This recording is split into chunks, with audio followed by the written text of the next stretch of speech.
Символите како што се знамето, грбот и химната се основни обележја на една држава. Балканските држави не се исклучок. За разлика од некои држави во Европа, символите на балканските држави настанале во текот на 19 и 20 век. Причината била мощно едноставна. Имено, балканските земји биле под османлиска власт и затоа не може да говориме за некакви државни символи во нашиот регион. Се до 19 век на Балканот не постоеле државни символи, грб, знаме и химна, од едноставна причина бидејќи не постоеле балканските држави. Меѓутоа, во 1804 година, кога започнува српското востание, покрај политичките промени што ги донесат востанијата во Србија, во Грција 1876 година и во Бугарија, за прв пат ќе се појават и символите на балканските држави. Но можда интересен е фактот што во некој од тие создавањето на некои од тие символи учествуваат и странци, односно оние што им помогнале на балканските народи да создадат собствени држави. Символите на балканските држави и нивното користење не би било возможно без создавање на автономните и независни држави во регионот. Создавањето на овие држави започнало со почетокот на првото српско востание во 1804 година.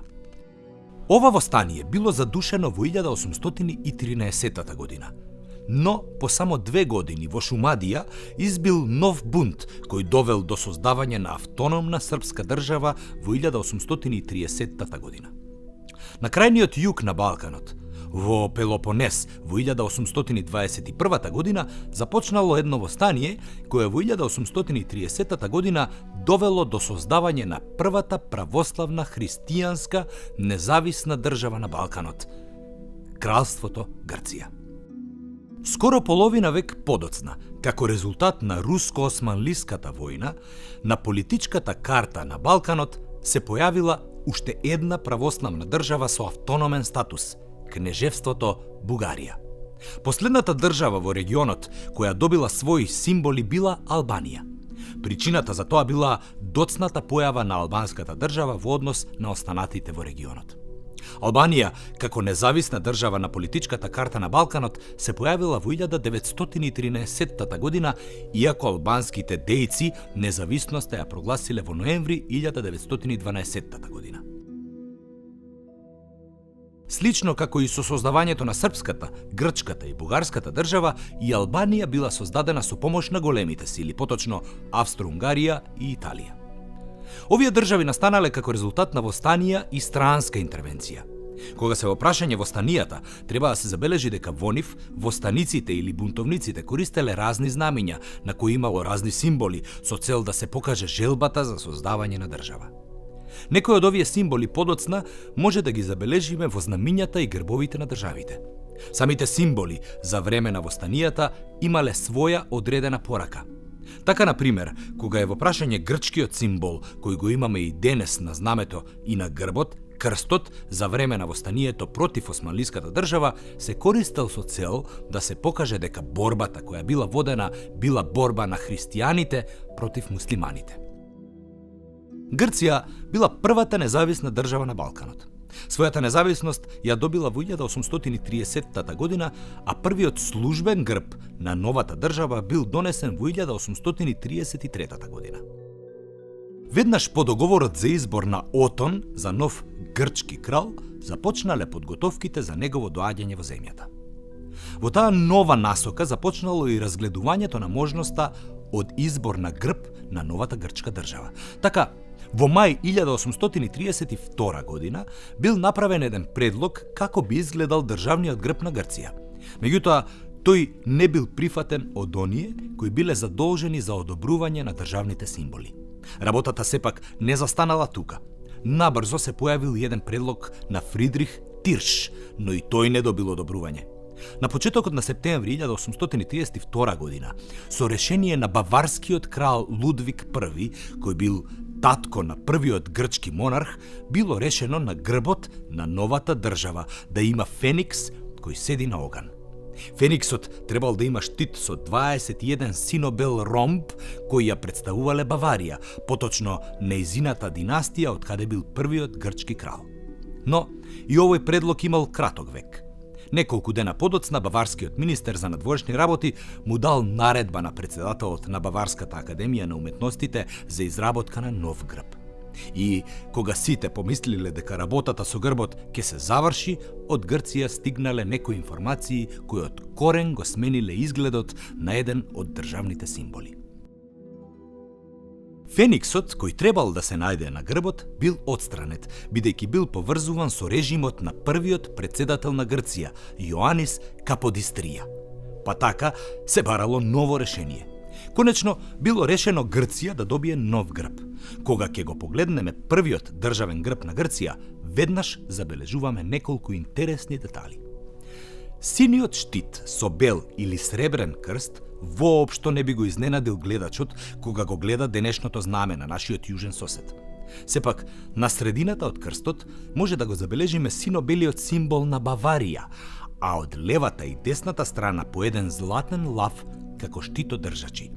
Секако на грбот имало и кралска круна. Веднаш се поставува прашањето што бара символот на Баварија на тогашниот грчки грб. Може да заклучиме дека конечниот облик на новиот грб на државата произлегол повеќе заради политичка потреба отколку како некој пример произлезен од хералдиката. Нестабилната политичка ситуација во Грција на почетокот од 60-тите години на 19-тиот век довела до немири во земјата кои кулминирале во 1862 година кога Отон бил принуден да ја напушти земјата. Така, грчкиот кралски престол останал празен. Многу брзо била најдена замена за Отон. И новиот грчки крал бил странец. Георг или Георгиос I бил дански принц. Промената на кралскиот престол довел и до промена на грбот на државата. Баварскиот символ бил отстранет од белиот грчки крст, како и двата златни лава. Новиот грчки грб имал син штит со бел или сребрен крст со кралска круна. Двата лава биле заменети со двајца мажи. Овој грб како државен символ се задржал се до 1924 година кога во Грција била прогласена република. Химната на Грција, химна на слободата, според многумина е најдолгата химна на светот. Затоа, кога се интонира, се исполнува само почетниот дел. Кога ќе се забележи незината историја, тогаш работите стануваат појасни. Оваа химна била напишана од познатиот грчки интелектуалец Дионисиос Соломос во 1823 година, односно 2 години по почетокот на востанието против османлиската власт. 5 години подоцна, неговиот пријател и познат музичар Николаос Манзарос ја направил музиката за текстот на Соломос. Во поемата која ја напишал Соломос, а подоцна станала химна на Грција, авторот го опишува враќањето на слободата во Грција по неколку векови робство.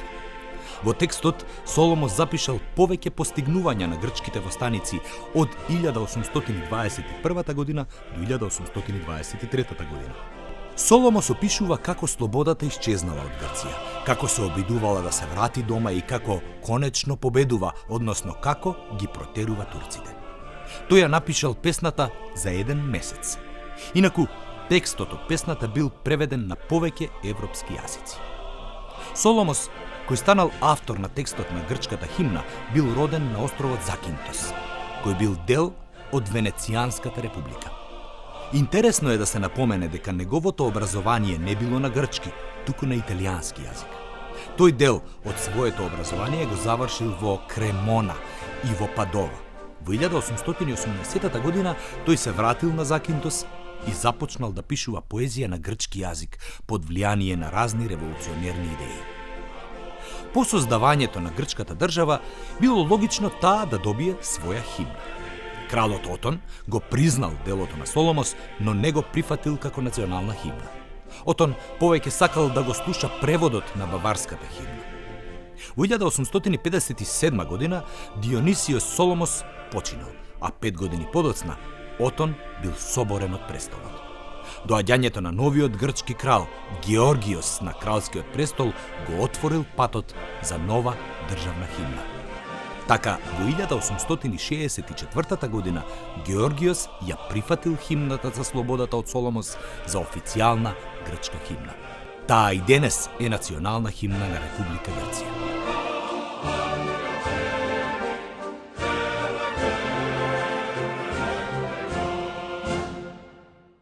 Кога на 25 март 1821 година избило грчкото востание на Пелопонез, се појавиле и востаничките знамиња. Востаничко знаме, кое било благословено од митрополитот на Петрас, било бело со син крст. Постоеле и други востанички знамиња, на кои имало и крстови, но и написи слобода или смрт. Во 1822 година востаничките власти донеле решение синото знаме со бел крст да биде знаме на востаничка Грција. По создавањето на грчката држава, знамето, кое било користено во востаничкиот период, продолжило да ја символизира грчката држава. Меѓутоа, во грчките закони, поточно со кралска наредба, било донесено решение едно воено знаме од времето на востанието да биде знаме на грчката трговска и воена морнарица. Тоа е истото знаме кое денес е официјално знаме на Грчката република. Некои грчки истражувачи говорат дека Грција имала две знамења, едното сино со бел крст и другото сино-бело знаме со 9 линии. 5 сини и 4 бели со еден квадрат во левата горна страна на знамето, кое во суштина било синото знаме со белиот крст. Како и да е, забележливо било дека синото знаме со белиот крст повеќе било користено како државно знаме, иако и знамето на морнарицата често ја представувало државата. На синото знаме со белиот крст на средината му била додадена кралската круна. Грција денешното знаме ќе го добие во 1978 година. Откако Србија во 1830 година добила автономија во рамките на Османлиската империја, се наметнала потребата од свој собствен грб. Заради тоа, првиот грб на Србија е опишан во првиот устав донесен за српската држава, така наречен Сретенски устав. Таму стои: грбот е крст на црвено поле, а помеѓу краците на крстот се наоѓаат 4 огнила. Околу него има венец од дабови листови и маслинова гранка. Но доколку сакаме да бидеме хералдички по-конкретни, тогаш мораме да споменеме дека црвеното поле на кое што е аплициран белиот крст е всушност француски штит. Исто така, француското влијание во првиот српски грб се согледува и во гранчињата кои што се аплицирани од двете страни на штитот. Од десната страна дабовата гранка, а од левата страна маслиновата гранка. При тоа, овие две гранки во нивното подножје се заврзани во една сина лента. Целиот овој грб се наоѓа аплициран на драперија, која што од внатрешната страна има хермелин, додека од надвршната страна е во црвена боја обрабена со жолта боја. Самата драперија пак на краевите е ставена во шнирови, додека на средината завршува со кнежевската круна. Ваквиот српски грб обстоил 50 на години. Со појавата на источната криза и Берлинскиот конгрес, српското кнежество прераснуло во кралство. Па така, до тогашниот кнез Милан Обреновиќ бил прогласен за крал во 1882 година, па затоа се јавила потреба грбот да се промени и да стане соодветен на новонастанатата политичка ситуација во државата. Во српската држава започнала дискусија кој и каков треба да биде новиот српски грб. Тогашните српски интелектуалци, а некои сметаат дека имало и први хералдичари, како што бил искусниот професор Стојан Новаковиќ, предлагале српскиот грб да биде по примерот на илирската хералдика, па отстрана да бидат аплицирани и грбовите на останатите територии и семејства кои што српската држава ги контролирала, но исто така и оние кои што српската држава имала намера да ги контролира во скорешна иднина. но заради ровката политичка ситуација преовладеало мислењето дека ваквиот грб би бил премногу комплициран во посечениот временски период, па затоа предлог бил да се побара хералдичка помош во Виена. Министерот за образование и црковни работи добил задача од Министерскиот совет, кој што одржал своја седница на 5 јули 1882 година, да појде во Виена и таму да побара стручна хералдичка помош за изработка на новиот српски грб. Било решено во основата на новиот српски грб да стои средновековната традиција. Таа се поврзувала со најугледната, најреномираната средновековна српска владелска фамилија Немањичите. Нивниот амблем, двоглавиот бел орел, бил земен за основа на новиот српски кралски државен грб. Со помош на австријски стручњаци се работело на проблемот на новиот српски грб. Најголема улога во создавањето на грбот на Србија од 1882 година имал Ернст Крал.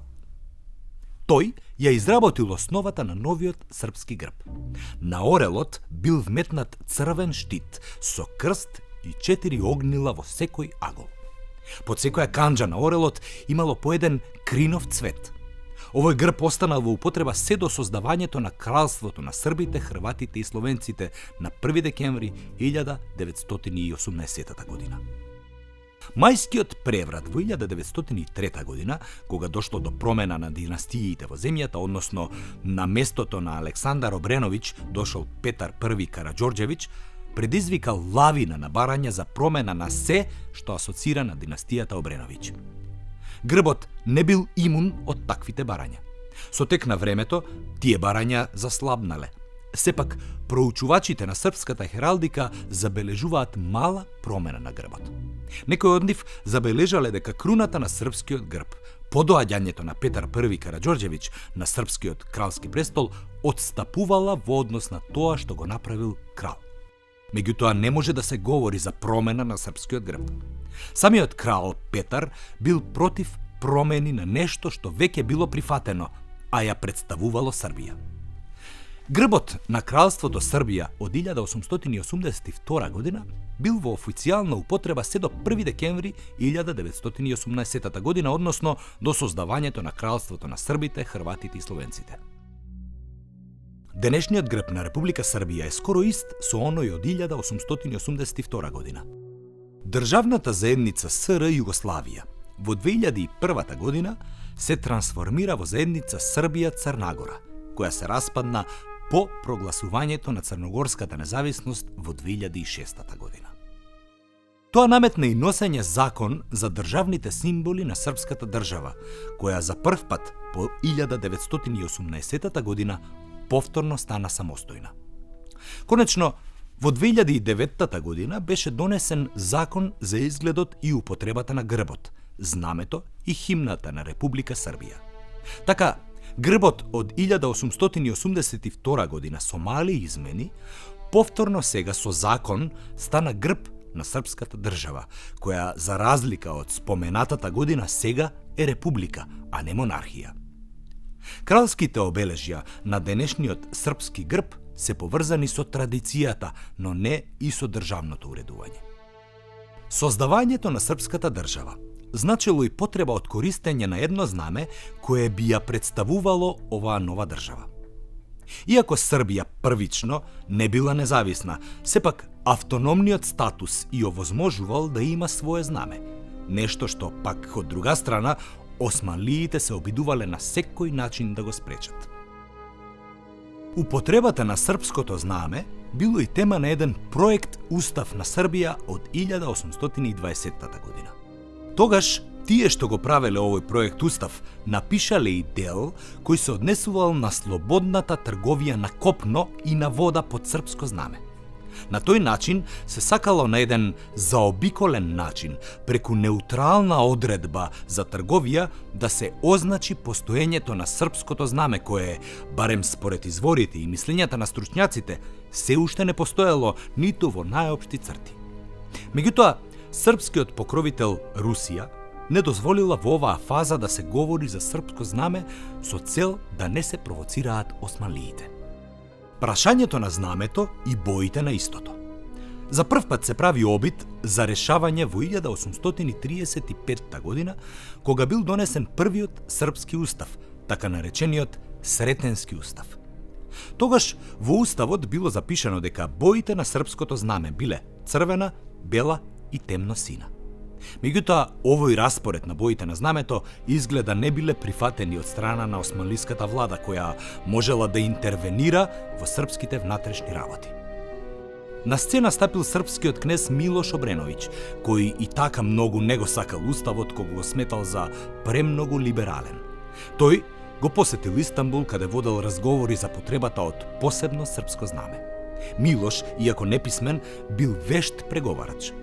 Тој се повикал на османлиската политика, по тоа прашање во Влашка, Молдавија и Самос, а го искористил и фактот што еден османлиски посед во Африка, Тунис, исто така барал свое знаме. Според српскиот историчар Радош Љушиć, изгледот на српското знаме било решено за време на посетата на Милош на османлиската престолнина, пошто султанот издал еден ферман со кој веќе може да зборуваме дека Србија го добила своето прво знаме. Ферманот, датиран од декември 1835 година, бил упатен на кнезот и на подунавските везири, паши, ајани, воеводи, кадии и надзорници на аскелињата. Тој кажува дека српскиот народ имал право да го развее тробојното знаме на трговските бродови кои можат да пловат по реките и море, во Цариград да дојдат и тука да проаѓаат. Со ферманот добиле и по еден примерок на знамето. Сега, знамето добило нов распоред на боите, за разлика од оние кои ги пропишал Сретенскиот устав. Боите биле хоризонтално поредени, црвена, сина и бела. Милош не застанал тука, туку се обидел да вметне и српски и османлиски символи на знамето. Па така, тој на знамето додал и 3 османлиски полумесечини.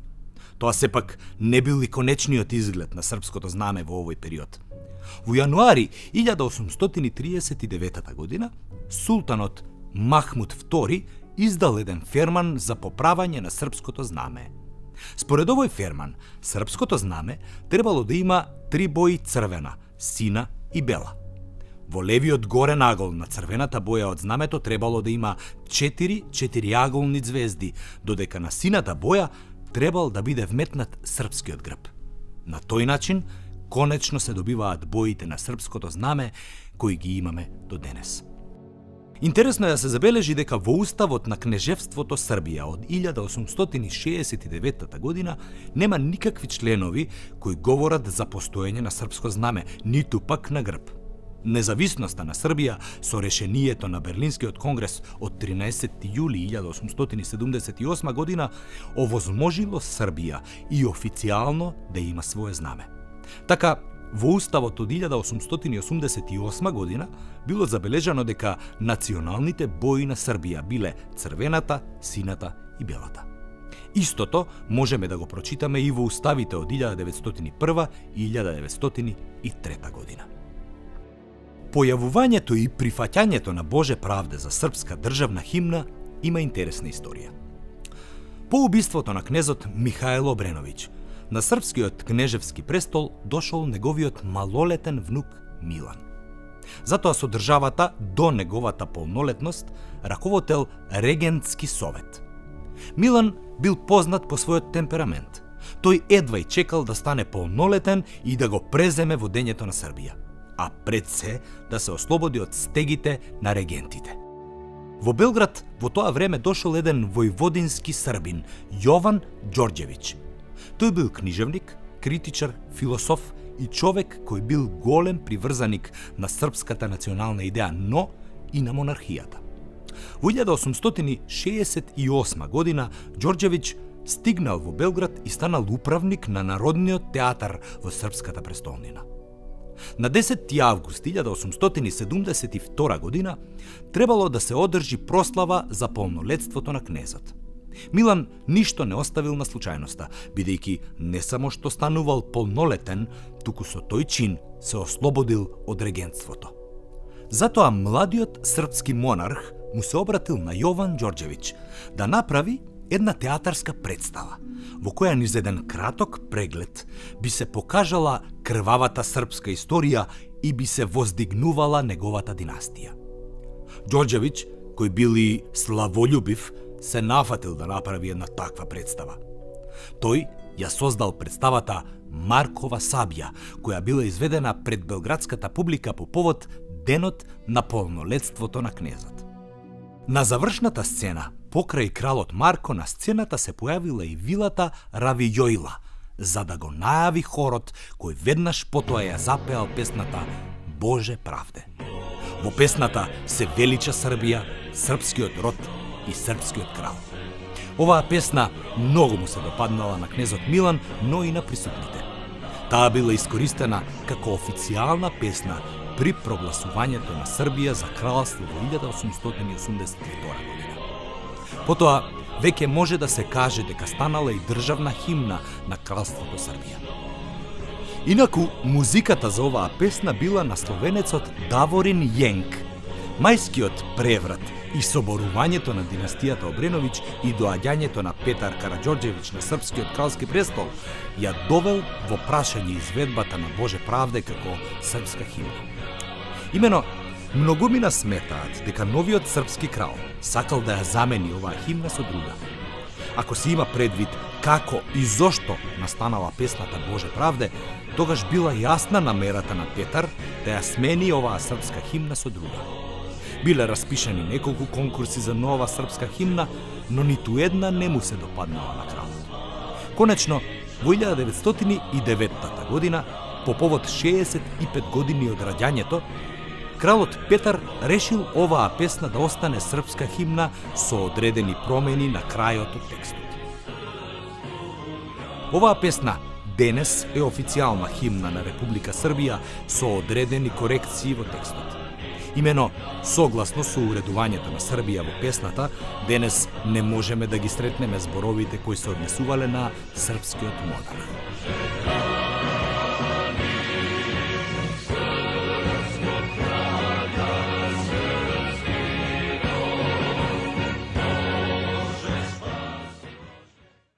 Историјата на бугарскиот грб исто така е многу интересна. Усвојувањето на грбот на новата бугарска држава е тесно поврзан со изработката на првиот бугарски устав, така наречената Трновска конституција. Па така, во првата варијанта на уставот било напишано дека бугарскиот државен грб е златен лав на темно-црвен штит. На главата на лавот и над штитот има кнежевска круна. Но при разгледувањето во Санкт Петерсбург, Вени Витинов направил забелешка во однос на текстот од уставот кој се однесувал на грбот. Според него, тоа не било правилно во однос на хералдичките стандарди. Затоа текстот на членот кој се однесувал на бугарскиот грб бил променет, па гласел: бугарскиот државен грб е златен крунисан лав на темно-црвен штит. Над штитот има кнежевска круна. Во април 1879 година бил усвоен првиот устав на Бугарија, во кој бил дефиниран изгледот на бугарскиот грб. Треба да се спомене дека бугарските хералдичари и научници сметаат дека првиот грб на Бугарија и лавот, како дел од истиот, бил земен од стематографијата на Христофор Жефаровиќ, бидејќи според нив оваа книга се појавувала како единствен извор на бугарските интелектуалци уште од времето на нивната преродба. Сепак, тоа што било запишано во Трновската конституција, односно во првиот бугарски устав, не било и конечно решение.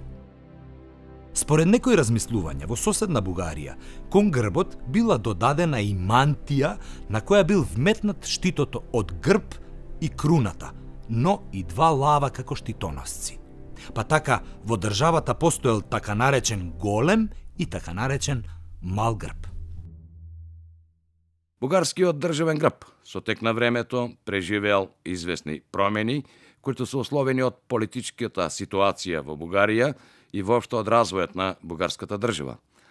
Така, например, во 1885 година, кнежеството Бугарија се обединило со провинцијата Источна Румелија во една единствена држава, на чие чело застанал и понатаму бугарскиот кнез. При тоа, значи, доаѓа до проширување на територијата и тоа нашло своевиден одраз во грбот на официјална Бугарија.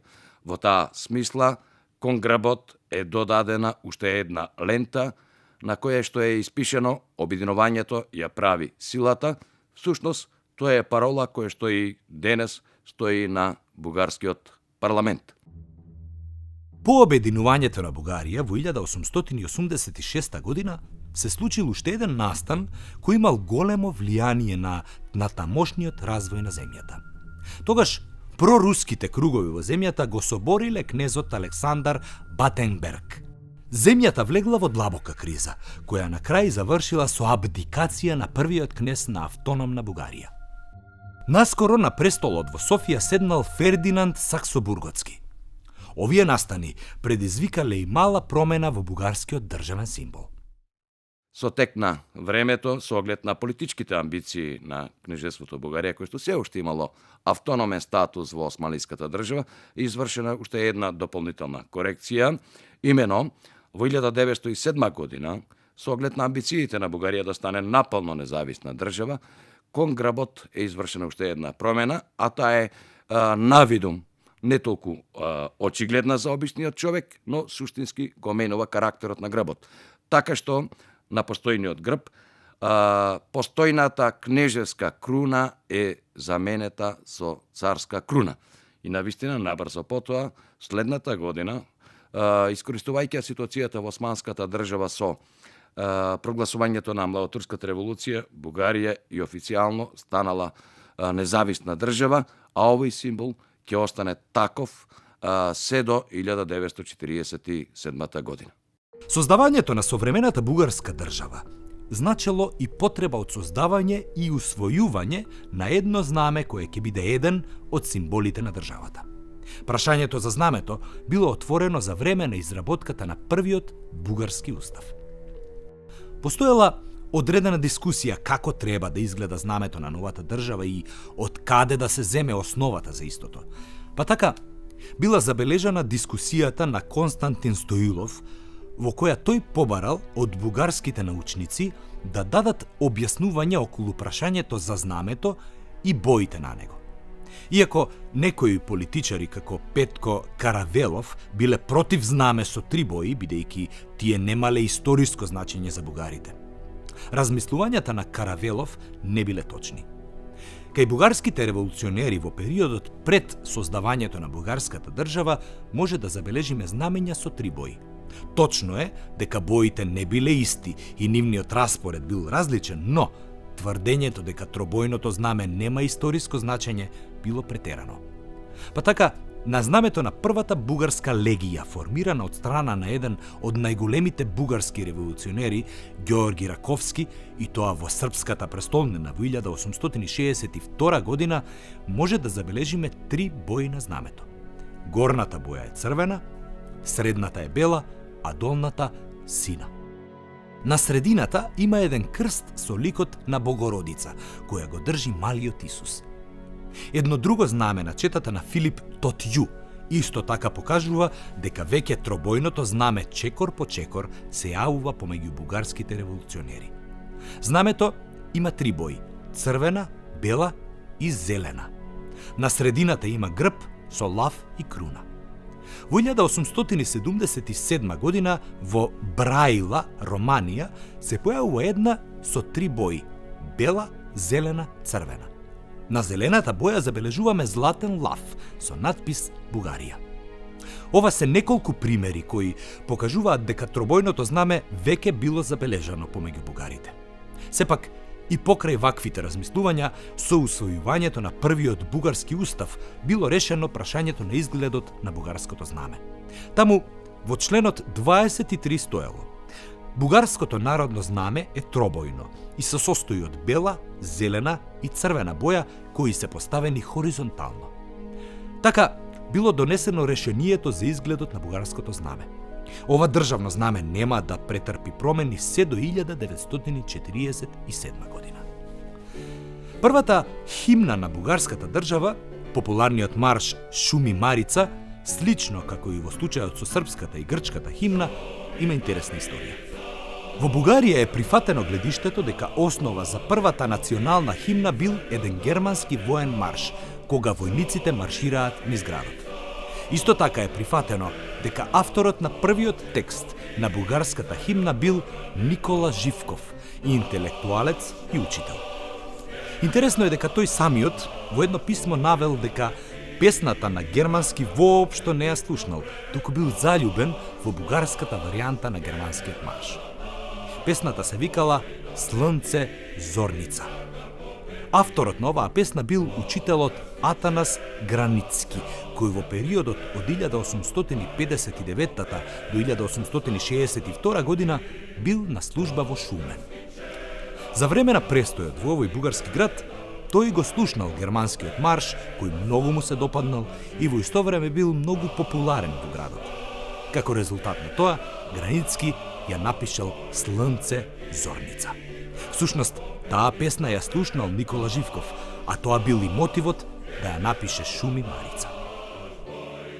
За време на српско-османлиската војна во 1876 година, Живков бил доброволец во српската војска.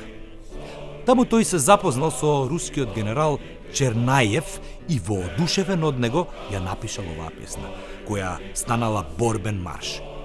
Иако има некои сведоштва дека бугарските борци ја пееле оваа песна за време на српско-османлиската војна, сепак самиот тврдел дека песната била напишана после војната во романскиот град Поешти. Кога е во прашање Чернајев, во првиот текст на Шуми Марица Живков напишал: "Видете го, деспоти, генералот наш, чујте го, запејте го Чернајевиот марш."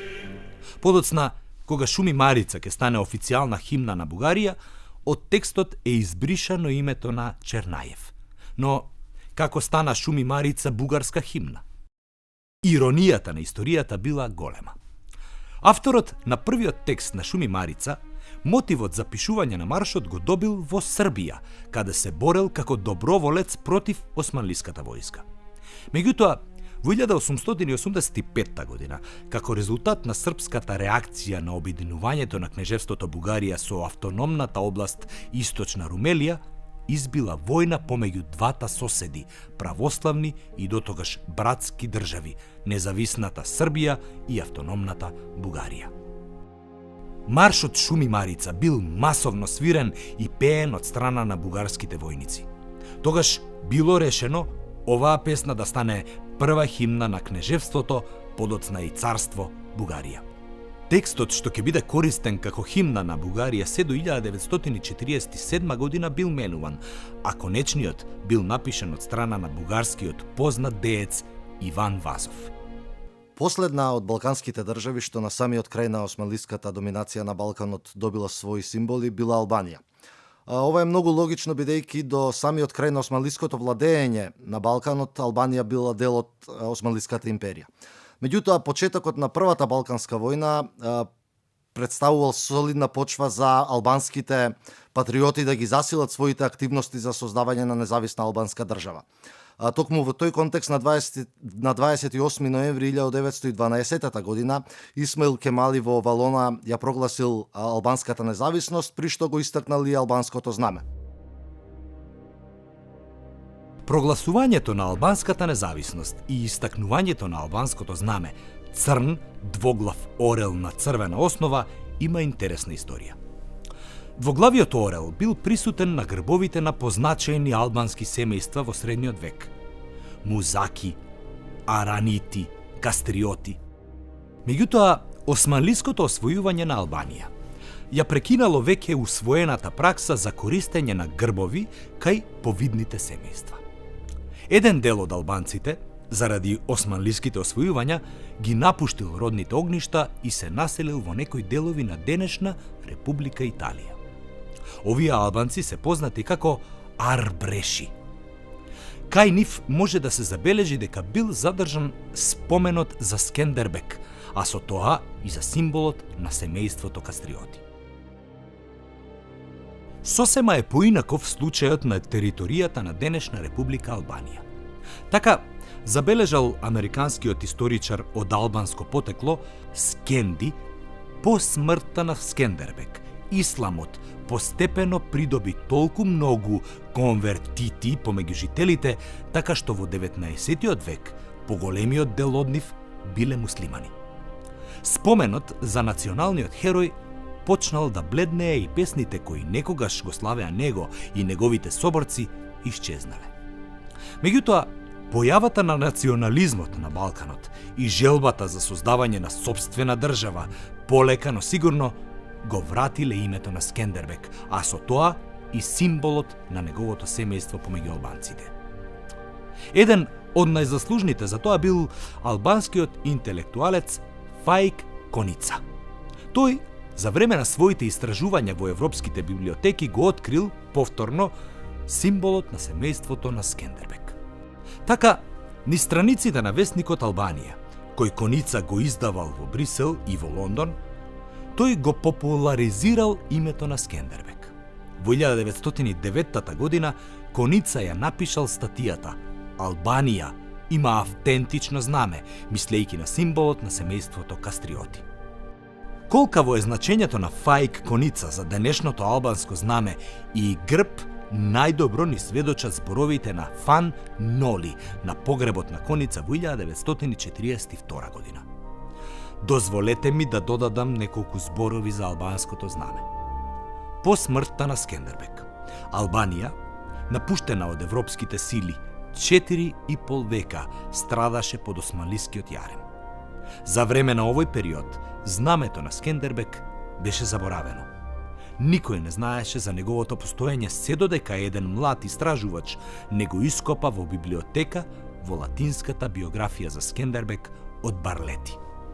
Истражувачот беше Фаик Коница и сега тоа знаме го прекрива ковчегот на Фаик Коница, црвено знаме со црн двоглав орел, кое што тој повторно го откри. Откритието на Фаик Коница не останало запишано само на хартија, без рефлексија на албанска почва.